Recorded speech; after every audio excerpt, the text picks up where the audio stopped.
नहीं थम रहा इजराइल हमास के संघर्ष।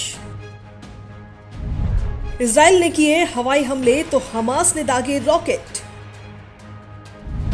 रॉकेट हमले से 2 कर्मचारियों की हुई मौत। गाजा पट्टी में इजराइल और हमास के बीच छिड़ा संघर्ष थमने का नाम नहीं ले रहा। दोनों पक्षों के बीच मंगलवार को भी संघर्ष देखने को मिला। इजराइल ने फिर हवाई हमले के जरिए गाजा में हमास के ठिकानों को निशाना बनाया तो इस आतंकी संगठन ने इजराइल में दर्जनों रॉकेट दागे। इजरायली हवाई हमले में एक 6 मंजिली इमारत ध्वस्त हो गई। इसमें इस्लामिक यूनिवर्सिटी से संबद्ध लाइब्रेरी और शैक्षिक केंद्र थे। इसी बीच इजरायली पुलिस ने बताया कि गाजा पट्टी की ओर से दक्षिणी इजराइल में हुए रॉकेट हमले में 2 थाई कर्मचारियों की मौत हो गई और कई अन्य घायल हो गए। गाजा पट्टी पर शासन करने वाले हमास और इजराइल के बीच 10 मई से संघर्ष चल रहा है।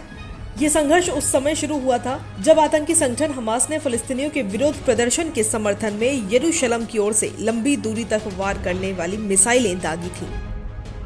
इजरायली सेना ने मंगलवार को बताया उसने रॉकेट लॉन्चर समेत 65 आतंकी ठिकानों पर बम बरसाए। हमास कमांडरों के घरों को भी निशाना बनाया गया। इस अभियान में 60 से अधिक लड़ाकू विमानों ने हिस्सा लिया। फिलिस्तीन आतंकियों ने 90 रॉकेट दागे, इनमें से 20 गाजा में ही गिर गए। इजरायली सीमा की ओर से बढ़ रहे एक ड्रोन को भी मार गिराया गया। इधर संघर्ष रोकने की मांग को लेकर इजराइल, यरूशलेम और कब्जे वाले वेस्ट बैंक में रहने वाले फिलिस्तीन नागरिक मंगलवार को हड़ताल पर रहे। हालांकि इजराइल ने इनकी मांगों को खारिज कर दिया और कहा कि पूरे क्षेत्र में हमास हिंसा को बढ़ावा दे रहा है। इजरायली सेना ने बताया कि लेबनान से भी 6 गोले दागे गए, इनमें से कोई भी सीमा पार नहीं कर सका। इसके जवाब में लेबनान में उन स्थानों पर जवाबी कार्रवाई की गई जहां से गोले दागे गए थे। जबकि लेबनानी सूत्रों ने बताया कि इजरायली तोपखाने से लेबनान में 22 गोले दागे गए। 212 फिलिस्तीनियों की गई जान। 52,000 फिलिस्तीनियों का पलायन।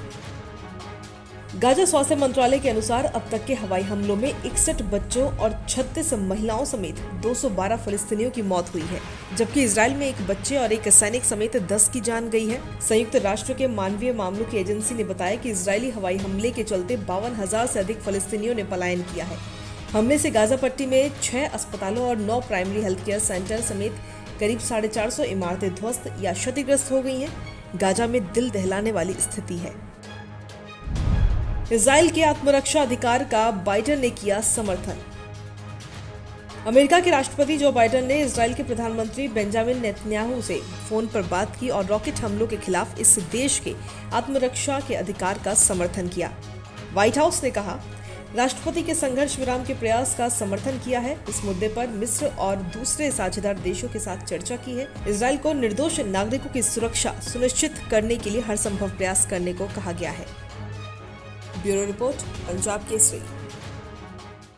हमसे जुड़े रहने के लिए हमारे YouTube चैनल को सब्सक्राइब करें और नई वीडियो की नोटिफिकेशन के लिए बेल आइकॉन को दबाएं।